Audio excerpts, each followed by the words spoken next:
ಸ್ವಾತಂತ್ರ್ಯ ಪೂರ್ವದಲ್ಲಿ ಲಂಬಾಣಿ, ಕೊರ್ಚ, ಕೊರ್ಮ, ವಡ್ರು ಈ ಜಾತಿಗಳನ್ನು ಕ್ರಿಮಿನಲ್ ಗ್ರೂಪಿಗೆ ಸೇರಿಸಿ ಇವ್ರನ್ನ ಊರಿನಿಂದ ಹೊರಗಿಟ್ಟು ಇವ್ರನ್ನ ಭಾಳ ಕ್ರೂರವಾಗಿ ಇವ್ರ ಜೊತೆ ನಡ್ಕೊಳ್ತಾ ಇದ್ದರು.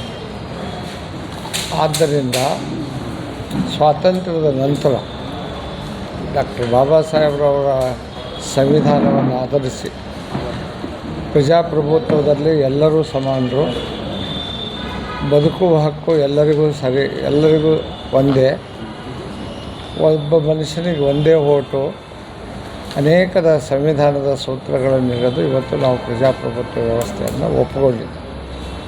ಆದ್ದರಿಂದ ಡಾಕ್ಟರ್ ಬಾಬಾ ಸಾಹೇಬ್ ಅಂಬೇಡ್ಕರ್ ಅವರು, ನೆಹರೂರವರು, ವಲ್ಲಭಾಯಿ ಪಟೇಲ್ರವರು, ಅನೇಕ ಮುಖಂಡರೆಲ್ಲರೂ ಸೇರಿ ಈ ಸಮುದಾಯಕ್ಕೆ ಅನ್ಯಾಯ ಆಗ್ತಾಯಿದೆ, ಆದ್ದರಿಂದ ಇದನ್ನು ಕ್ರಿಮಿನಲ್ ಪಟ್ಟಿಯಿಂದ ತೆಗೆದು ಹಾಕಬೇಕು ಅಂತ ಹೇಳಿ 31 ಆಗಸ್ಟ್ 1952ರಲ್ಲಿ ಈ ಒಂದು ಕರಾಳ ಕಾನೂನನ್ನು ತೆಗೆದುಹಾಕಿ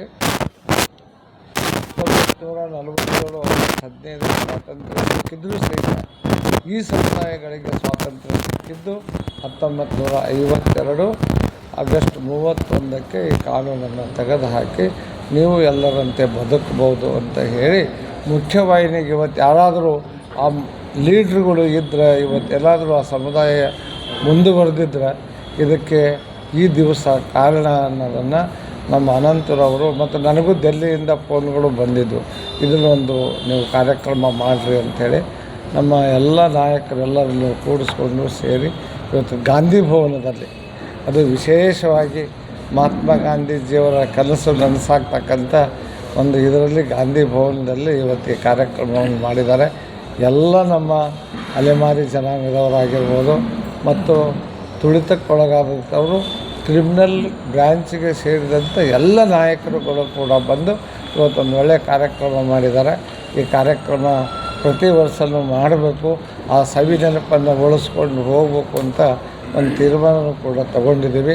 ಆದ್ದರಿಂದ ನೀವು ಕೂಡ ಬಂದು ಈ ಕಾರ್ಯಕ್ರಮದಲ್ಲಿ ಭಾಗಿಯಾಗಿದ್ದಕ್ಕೆ ಅಭಿನಂದನೆಗಳನ್ನು ಸಲ್ಲಿಸಿ ಈ ಒಂದು ಕಾರ್ಯಕ್ರಮವನ್ನು ಮುಕ್ತಾಯ ಮಾಡ್ತೀವಿ.